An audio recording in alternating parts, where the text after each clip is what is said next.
ಇದು ಹಗಲ ಹೌದು. ಚಂದ್ರಲೋಕದಲ್ಲಿ ರಾತ್ರಿ ಹಗಲು ಅಂತ ಉಂಟಾ? ಹೌದು. ಆ? ಎಲ್ಲ ಏನು? ಚಂದ್ರ ಬಂದ ಮೂವರನ್ನು ರಾಕ್ಷಸರು ಅಂತ ಗುರುತಿಸಿದ್ರೆ ಬಂದ ಯಾರು ಅಂತ ಕೇಳುವ ಅಧಟನ್ನು ತೋರಿದ ಏನು ಹೌದು. ಅಂದ ಏನು? ನಾನು ನಿಮ್ಮಲ್ಲಿ ಮಾತುಕತೆಗೆ ಬಂದವರಲ್ಲ, ಮತ್ತೆ ಹಿಂದೆ ಒಂದು ಘಟನೆ ಘಟಿಸಿದ ಸಮುದ್ರ ಮಥನದ್ದು ಹಾ. ಆ ಕುರಿತಾಗಿ ಒಂದು ವಿಷಯವನ್ನು ಪ್ರಸ್ತಾಪಿಸುವುದಕ್ಕೆ ಬಂದವರು. ಏನು ವಿಷಯ? ತಾರಕಾಸುರ ಹೆಸರು ಕೇಳಿದೆಯೇನು? ಹೌದು. ಅವನ ಮಕ್ಕಳು ನಾವು. ತಾರಾಕ್ಷ, ತಾಮ್ರಾಕ್ಷ, ವಿದ್ಯುನ್ಮಾಲಿಯನ್ನು ಹಾಗೆ. ಅವ ಸತ್ತು ಹೋಗಿದ್ದಾನೆ. ಅವ ಇಲ್ಲ. ಅದು ಹೊಸ ವಿಷಯವಾ? ಮತ್ತೆ ಅವ ಸತ್ತು ಹೋದದ್ದು ಹೊಸ ವಿಷಯವಲ್ಲ.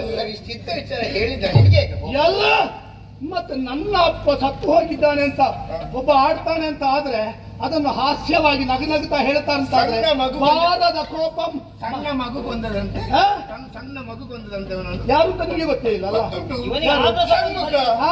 ಷಣ್ಮುಖ. ಅದನ್ನು ಸ್ಪಷ್ಟವಾಗಿ ಬಾಯಿ ಬಿಟ್ಟು ಹೇಳಿ. ಷಣ್ಮುಖ ಷಠಾರಣ. ಸಣ್ಣ ಸಣ್ಣ ಮಗು ಅಂತ ನೀನು ಹೇಳಬೇಕಾಗಿ ಏನು? ಸರಿದ್ದವರಿಗೆಲ್ಲರಿಗೂ ಗೊತ್ತಾಗ್ತದೆ. ಗೊತ್ತಾಗ್ತದೆ ಅಲ್ವಾ? ಸಣ್ಣ ಮಗು ಇರುವಾಗಲೇ ಕೊಂದದ್ದು. ನಾನು ಮತ್ತೊಂದು ದಿವಸ ಬಂದ